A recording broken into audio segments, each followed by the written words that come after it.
Hi everyone. अब बात करेंगे पीएचपी ट्रेड्स वाले मेथड्स को ओवरराइड कैसे कर सकते हैं।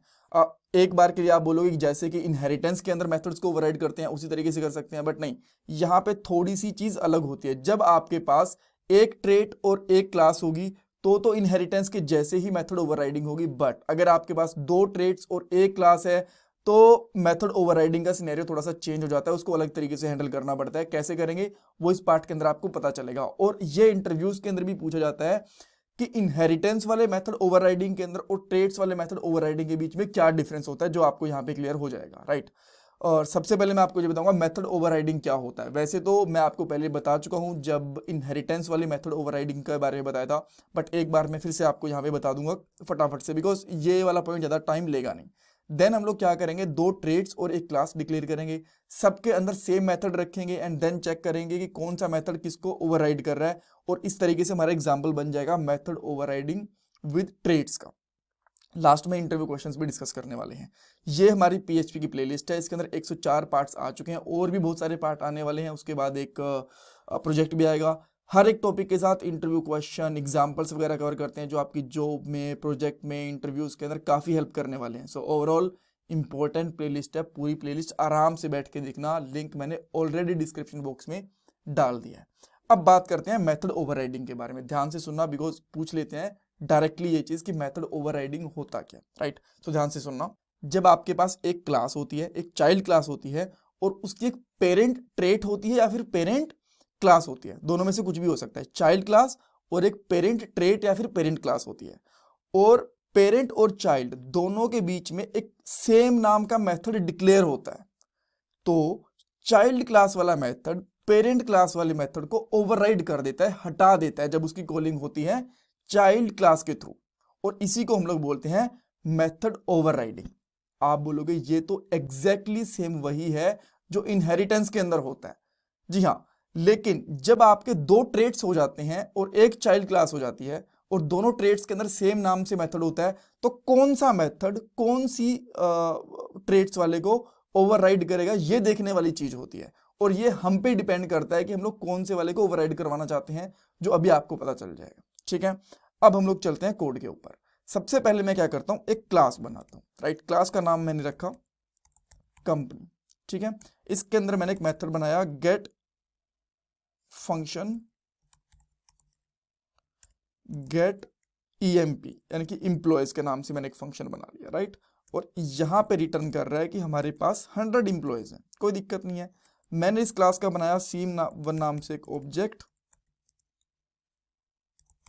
और इसको मैंने कॉल करा जो हमारा फंक्शन था C1 के साथ में गेट EMP को, राइट। गेट EMP वाले मेथड को कॉल करा, तो क्या आंसर आएगा 100, हमें पता है, इसके अंदर कोई दिक्कत नहीं है, यहाँ पे आ गया, राइट। अब मान लो इसकी एक पेरेंट कंपनी भी है जिसको हमने बना लिया इसका ट्रेट, राइट। तो मैं यहाँ पे क्या करता हूँ, ट्रेट बनाया पेरेंट कंपनी, और इसका जो फर्स्ट लेटर है वो कैपिटल होगा। हमने इसकी स्पेलिंग ठीक कर ली, दो कंपनी भी हो सकती है, मैंने यहाँ पे पेरेंट कंपनी 1 रखा एक बार के लिए। और ये मेथड मैंने उठा के क्या करा, इसके अंदर रख दिया, राइट। और इसका मैंने वैल्यू दे दिया 200। तो अब जब मैं इसके, अच्छा, और यहाँ पे इसको यूज कर लेता हूँ, यूज पेरेंट, इसको फटाफट से करते हैं, राइट। इसको यहाँ पे मैंने कर दिया इस तरीके से। अब जब मैं कॉल करूंगा तो 200 मुझे इसका आंसर मिल जाएगा, बिकॉज हम लोग कंपनी के अंदर इस जो ट्रेट है उसको यूज कर रहे हैं, राइट। और हमें यहाँ पे 200 मिल गया, इसके अंदर कोई दिक्कत नहीं है। बट अगर अब ये सेम मेथड पेरेंट के अंदर भी हो और चाइल्ड के अंदर भी हो, और चाइल्ड में यहाँ पे 100 आ रहा है, तो क्या आंसर आएगा 100। इसको हम लोग बोलते हैं एक सिंपल सी ओवरराइडिंग, जिसके अंदर ट्रेट यानी कि पेरेंट वाले मेथड को चाइल्ड ने ओवरराइड कर दिया। बट मान लो अब आपके पास है यहाँ पे दो क्लास, इस तरीके से पेरेंट कंपनी 1, इसकी दो पेरेंट कंपनी है, राइट। एक बार के लिए मान लो, एंड देन यहाँ पे 300 है इसका एम्प्लॉय, जब इसमें गेट करते हैं तो, राइट। और इसी तरीके से हम लोग क्या करते हैं, यूज कंपनी 1 और यूज कंपनी दोनों को हम लोगों ने कर लिया। अब इसको रिफ्रेश करते हैं तो 100 ही आ रहा है। रीजन, क्योंकि हमारे पास खुद की जो कंपनी क्लास है उसका खुद का मेथड है यहाँ, राइट। तो यही कॉल होगा, और यहाँ पे 100 दिखा भी।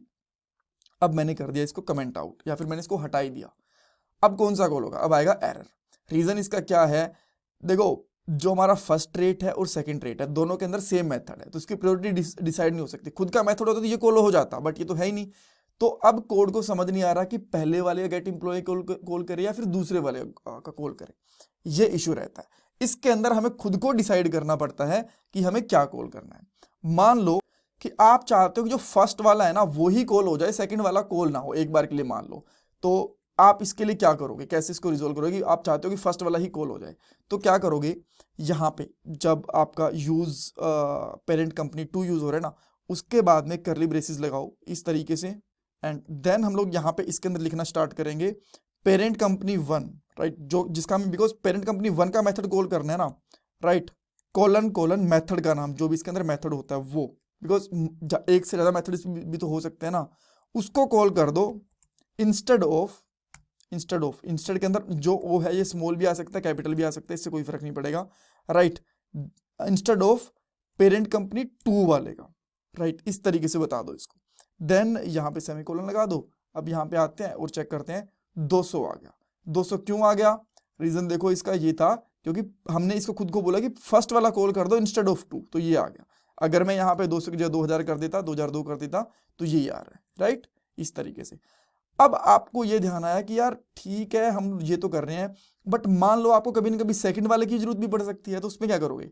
तो उस केस में आप लोग क्या कर सकते हो, आप बोलो कि ठीक है हम सेकंड वाला जो मेथड है ना गेट एम्प्लॉय, इसका नाम ही क्यों ना चेंज कर दें, किसी को किसी और नाम से कॉल कर दें, राइट, वो भी पॉसिबल हो सकता है। तो आपको क्या करना है, पेरेंट कंपनी टू, यानी कि इसके अंदर ही करना है आपको, यहीं पेरेंट कंपनी टू, यहां पे इसके मेथड का नाम गेट मेथड एज, ठीक है, यहां पे इसके अंदर हम लोग कर देंगे EMP कर देते हैं इसका कंपनी टू, कि इसका इस नाम से कॉल हो जाए जब भी कॉल हो, ये राइट, इस नाम से कॉल हो सेकंड वाले ट्रेड्स का मेथड, ठीक है। तो अब इसके अंदर पहले तो ये देखते हैं कोई एरर है, इसके अंदर एरर है लाइन नंबर 20 पे, अच्छा सेमीकोलन नहीं लगा, एक्चुअली PHP और JS वगैरह दोनों के साथ काम करता हूँ तो कभी कभी सेमीकोलन भूल जाता हूँ, सॉरी फॉर दैट।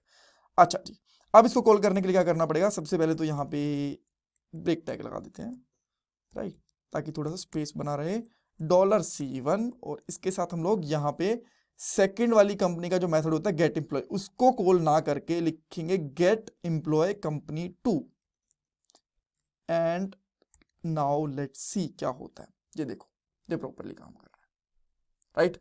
सो इस तरीके से आप लोग इसको यूज कर सकते हो। All right, so that's all for this part. अगर आपको इसमें कुछ कंफ्यूजन है, कुछ डाउट है, मुझे कमेंट सेक्शन के अंदर पूछ सकते हो, एंड मैं आपसे रिक्वेस्ट करूंगा कि प्लीज़ वीडियो को लाइक करना, चैनल को सब्सक्राइब करना, कमेंट सेक्शन में फीडबैक देना।